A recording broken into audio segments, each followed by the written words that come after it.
Okay, welcome back folks. So this is going to be a short tutorial guide on Full Metal Coffin, which is a 3D 4-player co-op submarine war game.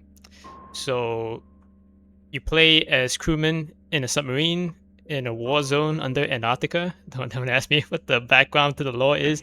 There are technically 4 positions, right? There's no fixed positions. You are free to play however you want. But these are like the general ideas that me and Red have found out from playing the game already. So we're going to start here. This guy, we'll just call him the Armourer. There's no names for any of these things, but basically the dude who stands around this area, he kind of handles the inventory of the weapons. So he can make torpedoes, he can store the torpedoes, and yeah, that's what he does. To access terminals, you just look at it and then left click. To exit a terminal, you press escape. We have 3 types of torpedoes: high explosives, flak, and nukes. The flak and the nuke requires resources. They require iron. You can get these resources by destroying enemy submarines and then moving towards the little loot icons, and then you can get the resources. To craft a torpedo, you just click on it and then click the craft torpedo icon. That will create the blueprint. To actually create the torpedo, you need to press and hold left click, and then you get this ringing sound, which is really annoying, but that's just how the game is. Now once you've created, finish the blueprint, then it starts cooking the torpedo. This little I don't know, replicator thing finishes off the torpedo, gives it the shell. And from here you can do several things. One is that you can click this button here, which is the ram torpedo. This will load the torpedo into the torpedo tube. There are only 2 torpedo tubes, left and right. Once the torpedo is loaded into the tube, the second crewman, who should be standing around here, what he can do is that he handles firing and arming the torpedoes. So first you need to press this button, which closes the tube.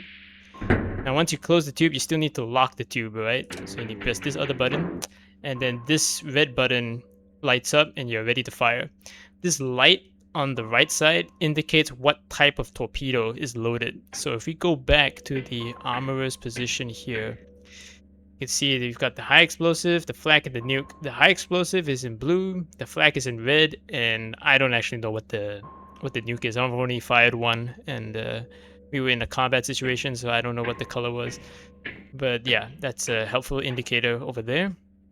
Now, the indicator here is the bearing of the torp.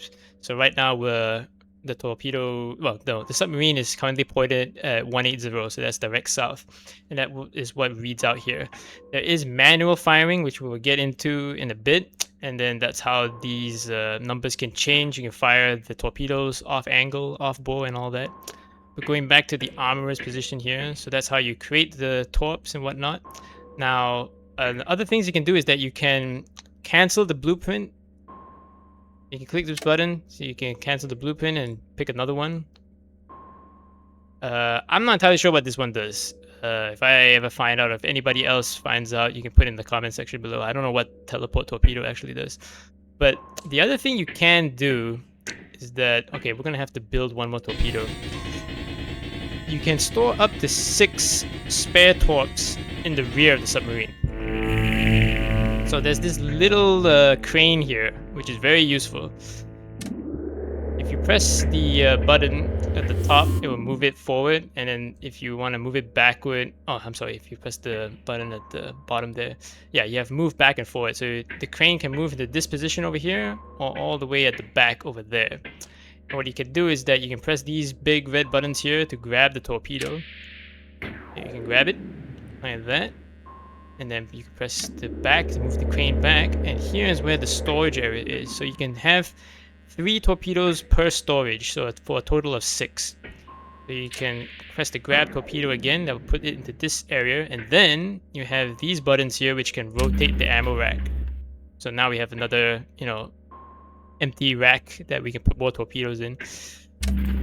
The other thing I can tell you guys is that if you've loaded all the torps and you've also loaded the tubes, what you can do is that you can craft another set of torpedoes bring the crane over, and then grab it, and then build another torpedo over here.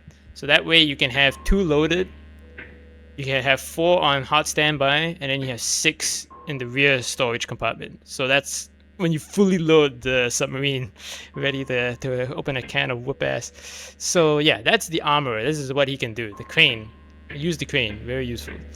Okay, so going back here, okay, we've already technically covered the second crewman position here. He handles the arming of the torpedoes and the firing of the torpedoes. You got to press these buttons here to fire the torpedoes. We will do the helmsman position. This is the third crewman position. So once again, you get to a terminal, left click to enter it. Now, the annoying thing is that the sonar screen, I'm sorry, it resets every time you leave the terminal. So if I were to leave the terminal right now and then go back in, you can see that the sonar picture is gone. I don't know why that is. I don't think that is a bug. I think that is a feature, but like I said, I don't know why it's like that. But yeah, you can press and hold Control and then use your mouse wheel to scroll in and out. You will notice that the helmsman sonar screen here is much it has a shorter field of view than the sonarman screen. We'll get to that in a second here. Now to navigate the submarine, you can press W and S to handle the throttle. So right now we're at dead stop, which you can see in the bottom left corner. You have the left and right engines. Right now, I do not think there is any way to manipulate the engines separately. There's no engineering position either to like reverse the screws or anything like that. So if you press W once, that goes to the slow speed. We go half speed, and then we have full speed. If you press S, you throttle back, and then you can reverse. You have 2 reverse levels here, 1 and 2. Now to handle the rudder, you just press A and D. You have 2 rudder positions. So this is the half rudder, then you have full rudder to the left. And you can still the rudder, switch over to the right. You have your heading, your bearing. On the bottom right here, you have the hull integrity also reading out. The draw function at the bottom, you have to first click the draw off and on button. And once you do that, you have a selection of colors, and this basically lets you draw on the screen. The marks on the screen will fade away after a time, so you don't need to like erase it or anything like that. Switch that off. At the top of the screen here, you can see the left and right tubes. You can see the torpedoes that are loaded. So right now we have a high explosive torpedo loaded in the left tube, and the right tube is empty. Okay, so both the helmsman and the sonarman, they can actually manually aim the torpedo. So right now, if we were to fire the torpedo, it would just fire straight out where the submarine is currently pointed. And that's a completely valid way to fire torpedoes. It's very useful if you're in a very tight corner or area and you don't want to finick around with the manual aiming. Just point the submarine at the target and just fire away. Now, the other way is the manual aim. You need to click this aim button. Alright, once you do that, it turns orange. And what happens now is that if you right click on the screen, you get this indicator. Now if I give some speed to the submarine, now this indicator doesn't move, right? So it's relative to the submarine. No, sorry, it's relative to the map, because if you turn the submarine, it still maintains its position. But this is how you manually aim the torpedoes, and you can then fire them off bore, off angle, or whatever. You can see the target indicator. This is where the torpedo is currently aimed at, bearing 089. You can then see here, it reads 089. That way the guy that's firing the torpedoes knows where it's going. Although it doesn't really matter, because it would only matter if the guy in this position actually had his own like targeting computer. Then it would make sense. But all the targeting is handled by the sonarman or the helmsman. So there's that. Now if you want to switch the thing off, right, you just need to click clear. That switches that off, and then oh yeah, it automatically switches off the aim button as well. As the helmsman, you can press and hold right click, and you can have this indicator so you can call out contacts, get a bearing. You also have range. So far we haven't had the need to do any super tactical callouts just yet, but we've only played some of the, the first mission. So that's the helmsman. All right. Oh, and the bottom right here and this blue thing, this indicates the mission objective. So this is the first, there are only 3 missions in the game currently. There's destroy military outposts, disrupt factory operations, and then defend the crater. There are waypoints that are indicated by this blue arrow thing, and then you can see the range to the waypoint at the bottom here. So that's the Helmsman. Now on to the last quote-unquote position, the Sonarman. Okay, let me put this down. All right. So I would recommend that whoever's going to captain the ship be the Sonarman, because the sonar guy has the most situational awareness, and he also has the ability to aim the torpedoes. So you can see here at the top, he has the ability to see what are the torpedoes loaded, and also can manually aim the torpedoes. And as you can see, the field of view for the sonar screen here is way bigger than the Helmsman.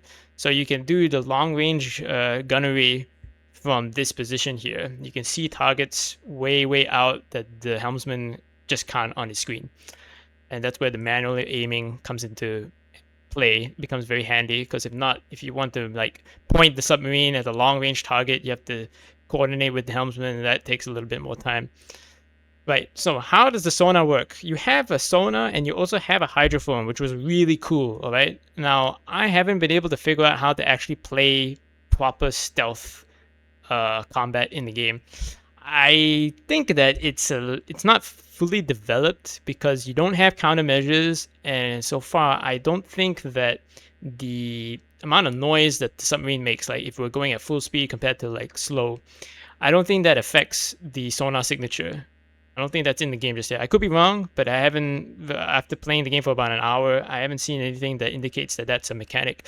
Now, if that were a mechanic, then it would make the sonar gameplay like a really intense. But as it stands, the game isn't that, in depth in terms of mechanics. So you can switch the sonar on and off here. So you can send out pings or you can stop. On the top right corner here, you can see the sonar recharge. Well, sonar recharge. That's the timer basically of every time that it's going to send out a ping. So you have that. You have the directional sonar. So right now, if we switch the sonar on, it sends out a ping 360 in a short range. Sorry. If we switch the directional on, what happens now is that we get this cone, and you can direct the cone of arc by pressing and holding right click, and you can actually see the cone here. You can adjust the cone arc by pressing Q and E. This can shorten or widen the sonar arc. If you shorten the arc, you can send the sonar ping out like much further. So just now, if we were on just pure directional, we can only see around this much. But because of how the map is designed, we can actually send the sonar ping out really far if this cavern wall wasn't here, so you can see further. But of course, you lose field of view on the arc. Now the hydrophone, how does this work? You can adjust the hydrophone volume with this slider here in the bottom left. And basically what the hydrophone is that it detects sound, right? If we switch off the sonar here, if we had so if I'm pointing off to this area here, right, where there's a cavern wall, let me just switch this on, and then, okay. So if we take a look at like that, there's nothing there. So I've shortened the cone here. So the hydrophone works, if you're using the directional mode, works the same way as the sonar. Right now we're listening to bearing 354 in about a 15 to 20 degree cone of arc. And there's nothing there because it's just a wall. Now, if we move this arc around, now we're getting some sound over here. And if we move it just a little bit further, it gets really loud around about here, bearing 089. And then it gets quieter around here. What this is doing is that it's telling us that there's actually something out there. And this is a way that you can detect enemy submarines without having to send the sonar ping out. Because your enemies, right, in the game, they use, I think I read somewhere in one of the comments from the dev, their tools are exactly the same as ours. They have hydrophones, they have sonars. So this is a way to detect the enemy without sending out a sonar ping. If you send out a sonar ping, the enemy will detect you. because we're not in combat just yet, I can't actually show, but you can see and you can hear enemy sonar pings when they send it out. So you can tell when you're well, not really when you're detected, but when they're sending out sonar pings, and then you can figure out the direction which they're coming from. So there's a little bit of like the stealth kind of gameplay there. But as I said, I haven't quite figured out a way that you actually properly play it like a real submarine kind of thing, like in cold waters or anything. I don't think the mechanics are that in-depth just yet. But it's something you can experiment around with. So that's how the hydrophone works, that's how the sonar works. You can also draw on the Sonarman screen here. Got all that functionality as well.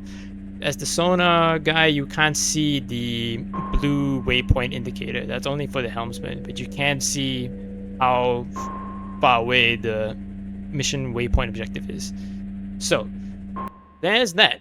If you destroy enemy submarines, they will drop resources, which will show up as red pings on the map. And all you need to do is just move the submarine close to those red loot icons, and then you will just automatically gain them. And then those resources is what you use to make the better torpedoes. If the flak or the nuke. The flak torpedo, I recommend if you get the resources, just default to the flak, because it's very easy to dodge torpedoes. And the flak basically is like an almost guaranteed kill. You can't miss with them. It is still possible, but it's a more guaranteed kill. The nuke is just a massive wipe out half the map kind of thing. We've only used it once. I'd be careful with it because you're in caverns. I'm not entirely sure if there is like quote-unquote friendly fire, but I think it is when you're using a nuke. So if we fired one off at the cavern right next to us, I think we would get hit. So yeah, there's that. So that's the tutorial guide here for Full Metal Coffin. If there's anything extra that I've missed out, I'll put it in the description or the comments below. So yeah, thank you for watching.